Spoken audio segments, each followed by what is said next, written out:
है। आप आए दिन देख रहे हैं कि कभी किसी वकील भाई को गोली मार दिया जाता है, कभी किसी वकील भाई को जो है किसी का सर फाड़ दिया जा रहा है। कि हमारे वकील साहब को जो है एक ईंट से जो है जानलेवा हमला किया है, ये अटेम्प्ट टू मर्डर का केस। अभी डॉक्टर बताएंगे कि उनको कितनी इंजरी है, उनके सर में भी स्टिचेज लगे हैं और डॉक्टर सफदरजंग हॉस्पिटल में और MRI भी। आप चाहे सागरपुर पुलिस स्टेशन का वीडियो उठा के देख लीजिए, चाहे किसी भी जगह को उठा करके देख लीजिए, वकील के साथ तो ऐसा समझा जा रहा है कि हम लोग पढ़ लिख करके तो आए नहीं है, हम चोर हो सकते हैं। का फोटो है, अभी मैं लेके आया हूँ, ठीक है। ये इसके टाँके लगे हुए, हाँ ये हॉस्पिटल में है।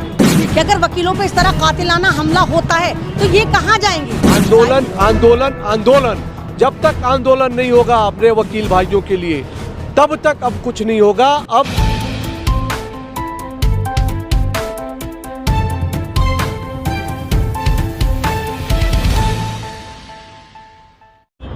हेलो दोस्तों, इंडिया की न्यूज़ में आपका स्वागत है। इस वक्त मैं मौजूद हूँ शाहीन बाग थाने पर और आप जो इस वक्त मेरे सामने लोग देख रहे हैं, ये कोई मामूली लोग नहीं, सुप्रीम कोर्ट के एडवोकेट हैं। शाहीन बाग थाने पर किस लिए आए, क्या वजह है, क्या ऐसा हादसा हुआ शाहीन बाग के अंदर जिसकी वजह से यहाँ पर कंप्लेंट कराने सभी लोगों को आना पड़ा। और यहाँ पर जो शाहीन साहब आई हैं, यहाँ पर इस वक्त मैं दिखा रहा हूँ, जो सुप्रीम कोर्ट के एडवोकेट हैं, उन्होंने जिस तरीके से अभी BCD का इलेक्शन भी लड़ रहे हैं, उनसे ही पूछेंगे आखिर पूरा माजरा क्या है। रात के करीबन शहंशाह भाई 12 बजने वाले हैं। शाहीन बाग थाने के पास इस वक्त हम मौजूद हैं। क्या वजह रही आज आप लोग को इतनी रात में यहाँ पर आने की, सभी एडवोकेट को? देखिए, ऐसा है कि मैं द्वारका गया हुआ था और बार काउंसिल का इलेक्शन कंटेस्ट कर रहा हूँ। मैं द्वारका कैंपेनिंग के लिए गया हुआ था। वहाँ मुझे शाम में मेरा एक भाई है एडवोकेट आसिफ, जो कि साकेत का मेंबर भी है और दिल्ली बार में रजिस्टर्ड भी है। शाम में उसका फ़ोन गया 5:30-6 बजे के आसपास कि भैया मैं गया था शाहीन बाग, ये कोई श्रम विहार पड़ता है, वहाँ पे मुझे कुछ लोगों ने बहुत मार मारा है, सर पे ईंट मार दी है। फिर जब मैं पता किया, मैं कहा अच्छा। फिर मैं थाने में वो 1-1.5 घंटा थाने में बैठे रहा। अभी कोई कंप्लेन नहीं लिखी गई, कुछ भी नहीं हुआ। कोई SI जो IO थे, कोई तोमर समथिंग करके नाम है, डिटेल तो नहीं पता मुझे, वो उसको कभी बुला रहे, कभी कर रहे, वेट करते करते फिर उसको उन्होंने करीबन 1.5 घंटे के बाद बोले कि तुम MLC करने जाओ। फिर जब वो मुझसे फ़ोन करा कि मैं MLC करने जा रहा हूँ, फिर मैं पहुँचा वहाँ पे। पहले तो मैं एम्स पहुँचा था, तो एम्स में दूसरी पार्टी पहले ही पहुँच गई थी। मतलब एक वकील के पहुंचने से पहले, जो उसको सर में चोट है, सब कुछ है, उससे पहले ही दूसरी पार्टी पहुंच गई। तो कहीं ना कहीं ये इंटेंशन शो होता है कि इसको तो यहीं रोका गया, हमारे वकील भाई को, और दूसरी पार्टी को भेज दिया कि तुम जाओ MLC कराओ। जब ये वहाँ पहुँचा तो पता चला कि ऑलरेडी जो एम्स का जो इमरजेंसी है उसमें दूसरी पार्टी है। तो वो बोले कि हम यहाँ नहीं कर सकते, आप सफदरजंग इमरजेंसी जाओ। फिर वो वकील अकेला बेचारा, कोई भी नहीं, फिर वो सफदरजंग गया। फिर मैं सफदरजंग इत्तफाक से पहुंचा तो देखा कि वो उसके सर फटे हुए हैं, मैं अभी आपको फ़ोटो भी दिखा दूंगा, और वो अपना फाइल लेकर के खुद ही इधर उधर जा रहा। फिर मैंने गया, डॉक्टर से बात किया तो पता चला कि उसके हेड में इंजरी है और अभी वो एडमिट है वहाँ पे। अभी उसके क्यों हुआ ऐसा, मतलब क्या वजह थी? ये शाहीन बाग का मामला है या श्रम विहार का मामला? देखिए, ये है मेरे ख्याल से श्रम विहार का मामला है। वो उसका कोई क्लाइंट है और कोई प्रॉपर्टी से जो भी मैटर हो, मुझे तो नहीं पता अभी डिटेल, बट ये है कि ये एज एडवोकेट वहाँ गया था।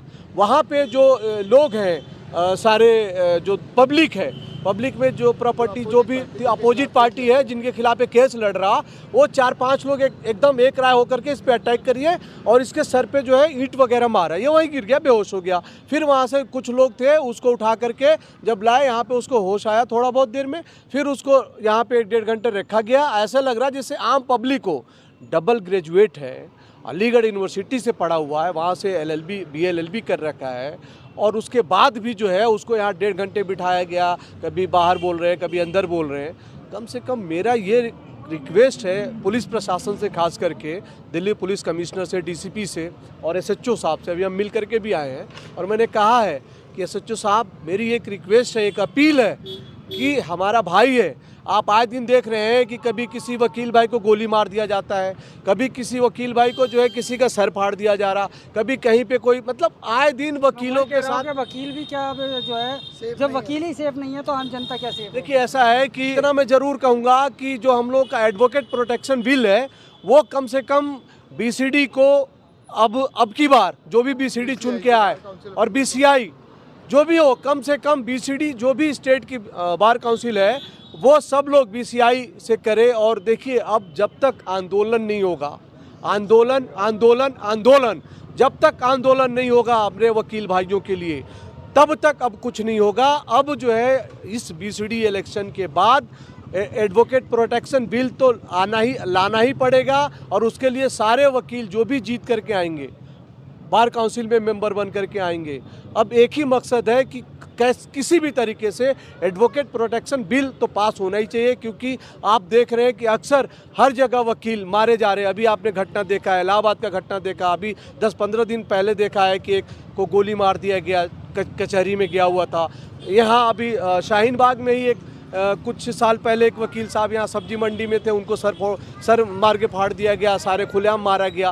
तो ये कहीं ना कहीं एक जो हम वकील हैं, हम क्लाइंट के लिए फाइट करते हैं, लड़ते हैं, तो हम ही सेफ नहीं रहेंगे तो हम क्लाइंट को क्या इंसाफ दिला पाएंगे? क्या स्टेप लेने जा रहे हैं अब आगे? देखिए, ऐसा है, अभी तो उसकी एमएलसी अभी एडमिट है, और अब जब तक 4-5 घंटा, क्योंकि उसके ब्रेन में चोट है, सर में चोट है, और उसका एमआरआई वगैरह होगा। उसके बाद जब वो क्लियर होगा, जब ठीक ठाक हो जाएगा, तो कल शाम परसों जब भी डॉक्टर डिस्चार्ज करेंगे, उसके बाद हम कंप्लेन बनाएंगे, कंप्लेन रजिस्टर्ड होगा, एफआईआर होगा। अगर उनकी अरेस्टिंग नहीं हुई तो हम ये सारे हमारे वकील, ये हमारे राजेश भाई हैं, ये मुशब्बिर हैं, ये जुबैर खान हैं, वो ताज हैं, उधर राजू भाई हैं, इधर रेशमा है, इधर नजरुल हैं, ये सारे हम वकील भाई हैं। और आज अभी रात के 12 बज रहे हैं, हम लोग यहाँ पे आए हैं, हमें नहीं पता है, अभी हम सुबह से लगे पड़े हैं, भूख प्यास सबको लगता है, हम भी इंसान हैं। लेकिन अगर दिल्ली के अंदर किसी भी वकील भाई के साथ कोई भी हादसा होगा, तो ये शहंशाह खान 24/7, मुझे भूख की चिंता नहीं है, मुझे प्यास की चिंता नहीं है, लेकिन इतना मैं ज़रूर कहता हूँ, ये यकीन दिलाता हूँ कि 24/7 अगर कोई भी वकील भाई मुझे आवाज़ देगा, पूरे दिल्ली एनसीआर में मैं उनके लिए हमेशा खड़ा रहा हूँ और खड़ा रहूँगा। हमारे एक द्वारका का वकील साथी है, लोनी में उसको जो है पकड़ लिया गया। रात को उसने मुझे फ़ोन किया, मैं 4 बजे सुबह तक थाने में बैठा हुआ था, 4 बजे सुबह तक। ये मुशब्बिर हैं, मेरे पार्टनर हैं, ये आरजू कमाल जी हैं, ये मेरे पार्टनर हैं, ये सब लोग, हम लोग 4 बजे तक वहाँ बैठे रहे। और फिर उस वकील साथी को, ठीक है, मैं अभी नाम नहीं बताना चाहता, उस वकील साथी को लेके आया, द्वारका में प्रैक्टिस करता है, आज मुझे मिला भी। ऐसा वो ये कह रहा था कि भाई, हम सिर्फ खूनी रिश्ते नहीं होते हैं, बहुत ऐसे भी रिश्ते हैं, तुम मेरे भाई से कम नहीं हो। तो ये जितने भी दिल्ली में मेरे वकील हैं, सब मेरे भाई हैं, और मैं हमेशा उनके लिए लड़ता रहा हूँ और लड़ता रहूँगा। सर, मेरा ये कहना साफ ये कहना है कि देश की राजधानी में अगर वकील सुरक्षित नहीं है तो इंसाफ का क्या होगा? कैसे हम आम लोगों को न्याय दिलाएंगे? एक वकील साथी जो है हमारा यहाँ 3-3 घंटे वेट करता रहा, और ना उसकी एमएलसी कराई गई, और अभी तक उसकी एमएलसी नहीं हुई है। जैसे ही मुझे पता चला कि हमारे वकील साहब को जो है एक ईंट से जो है जानलेवा हमला किया है, ये अटेम्प्ट टू मर्डर का केस है। सोचिए, अगर वो बेचारा मर जाता तो उसके 20 बच्चों का क्या होता। और हमारी जो बीसीडी है वो आँख बंद करके बैठी हुई है, सिर्फ शहंशाह भाई और हम कुछ ही लोग यहाँ आए हुए हैं, जबकि ये मैसेज पूरा वायरल हो चुका है, वो लोग सो रहे हैं। ये कहना है, देखो, अब आज अगर वकील के साथ, वकील वो अपना केस करने नहीं गया था, उसने क्लाइंट का केस था, वो देखने गया, क्लाइंट के लिए मदद करने गया, वहाँ अपोजिट पार्टी ने उस पर हमला किया। और सबसे दुखद ये बात है कि जब उस साथी के साथ, हमारे आसिफ भाई के साथ जो हुआ ये वाक़या, उसके जो थाने में आया, तो थाने में जो पुलिस ऑफिसर थे वो मिसगाइड किए, और उनको सही जगह राय देने की जगह उनको मिसगाइड करते रहे, और कोशिश करते रहे कि किसी भी तरह से कि ये मेडिकल कराने ना जाए और इनका थोड़ा लेट हो, और इनको इधर ही बातों में उलझाए रखें कि जिससे इनका केस इनका उतना स्ट्रांग ना हो। फिर वो किसी भी तरह से उनको मिसगाइड करके फिर बाद में हम लोगों ने उनको कांटेक्ट किया, और हम लोगों ने कहा कि आप सबसे पहले अपना एमएलसी कराइए। और हम लोग अभी एमएलसी करा के, हमारे साथी आ रहे हैं आसिफ भाई, अभी डॉक्टर बताएंगे कि उनको कितनी इंजरी है, उनके सर में भी स्टिचेज लगे हैं, और डॉक्टर सफदरजंग हॉस्पिटल में, और एमआरआई भी हो रहा है। एमआरआई को पता चलेगा कि उनकी इंजरी ग्रीवियस है या क्या है। और हम लोग, हाँ, काफ़ी गहरी चोट है, और हम लोग और उसके आने के बाद कंप्लेंट देंगे, और कंप्लेंट देने के बाद हम लोग थाने वालों SHO साहब से भी मिले हैं, और उनसे हम लोगों ने रिक्वेस्ट किया है कि उचित कानूनी कार्रवाई की जाए। अगर उचित कानूनी नहीं कार्रवाई करेंगे तो हम लोग कोर्ट में भी अपने उनके खिलाफ, पुलिस ऑफिसर्स के खिलाफ भी एप्लीकेशन लगाएंगे। और वो जो मेन लोग हैं जिन्होंने हमारे मोहम्मद आसिफ साहब के ऊपर कातिलाना हमला किया है, उनके खिलाफ हम लोग उचित कानूनी कार्रवाई की मांग करते हैं। और एसएचओ साहब से भी करते हैं, एसएचओ साहब से भी मांग करते हैं कि उचित कानूनी कार्रवाई करें और हमारे वकील भाइयों को न्याय दिलाएं। और साथ में बीसीडी और बार काउंसिल ऑफ इंडिया से भी हम लोग रिक्वेस्ट करते हैं और भारत सरकार से भी और दिल्ली सरकार से भी रिक्वेस्ट करते हैं कि हम लोग सारे लोगों को न्याय दिलाते हैं और हमारे न्याय का क्या होगा, हमारे साथ अन्याय हो रहा है। हमारे पास जो क्लाइंट आते हैं वो उस उम्मीद के साथ आते हैं कि जब ना पुलिस सुन रही है, जब कोई नहीं सुनता है, तो वो ये कहते हैं कि हम अब आपको कोर्ट में देखेंगे। कोर्ट में देखने के लिए वो उनको सबसे बड़ी उम्मीद हम वकील होते हैं। वकीलों के साथ ही जब ऐसा होने लगेगा तो फिर हम जाएंगे कहाँ। उसके बाद अब हम जब थाने आते हैं तो थाने में हमारे साथ ही ऐसा व्यवहार होने लग जाता है। एक वकील हर उस जगह जाने का राइट रखता है और हर उस जगह काम करता है जहाँ जहाँ कानून की बात होती है। अब ये तो इस तरीके का एक कृत्य हो गया है कि हमारे क्लाइंट के साथ ही मारा जा रहा है और वो उसके साथ अन्याय हो रहा है। अगर वहाँ वकील जाकर के अपनी आवाज़ उठा रहा है, क्लाइंट की आवाज़ बन रहा है, तो वकील को ही मारा जा रहा है। उसके बाद पुलिस भी कोई एक्शन नहीं ले रही है और मेडिकल के टाइम पे इतना डिले किया जा रहा है। तो इससे तो और कंसिक्वेंसेस बहुत गलत भी हो सकते हैं। पहले एक इमेज हुआ करती थी कि भाई जनता देख रही है या कोई, आप थाने में चले जाइए, हर जगह रेस्पेक्ट के साथ बात होती थी। आज आप चाहे सागरपुर पुलिस स्टेशन का वीडियो उठा के देख लीजिए, चाहे किसी भी जगह को उठा करके देख लीजिए, वकील के साथ तो ऐसा समझाया जा रहा है कि हम लोग पढ़ लिख करके तो आए नहीं हैं, हम चोर हो चक्के हैं, चले आ रहे हैं बस ऐसे ही, और आप हमारे साथ जैसा चाहें वैसा ट्रीट कर दें। आसिफ का फ़ोटो है, अभी मैं लेके आया हूँ, ठीक है। ये इसके टाँके लगे हुए, हाँ, ये हॉस्पिटल में है, एडमिट है और अच्छा लड़का है, ठीक है। अभी यूथ है और यहाँ सबसे ज़्यादा सफ़र कौन करता है? यूथ करता है। और मैं कसम खा रखा हूँ कि अपने युवा अधिवक्ता भाइयों के लिए चाहे कुछ भी हो जाए, मैं जी जान लगा दूंगा और उनको हर तरीके से इंसाफ दिलाऊंगा। अब दिलाता रहा हूँ और दिलाऊंगा भी। और मैं इतना ही कहना चाहूँगा कि अभी इलेक्शन हो रहे हैं, बार काउंसिल के जितने भी हमारे जो लीडर हैं, जो इलेक्शन लड़ रहे हैं, मेरी उनसे रिक्वेस्ट है कि कम से कम प्लीज़ आप जो भी करना है करते रहो, आप इलेक्शन लड़ो, जीतो, हमें कोई शौक नहीं है, हम हारे जीते वो अलग मैटर है। देखिए वही सवाल है कि अगर कानून ही पिटेगा तो फिर बचेगा कौन? भाई हम जैसे भी कहा कि भाई सब यही कहते हैं भाई थाने में सुनवाई नहीं हो रही, चल कोर्ट, तुझे कोर्ट में देख लेंगे। लेकिन अगर कोर्ट को ही इस तरह बेइज्जत करा जाएगा, ज़मीन पे भी बेइज्जत करा जाएगा, थाने में भी दो कौड़ी का बताया जाएगा, तो होगा क्या?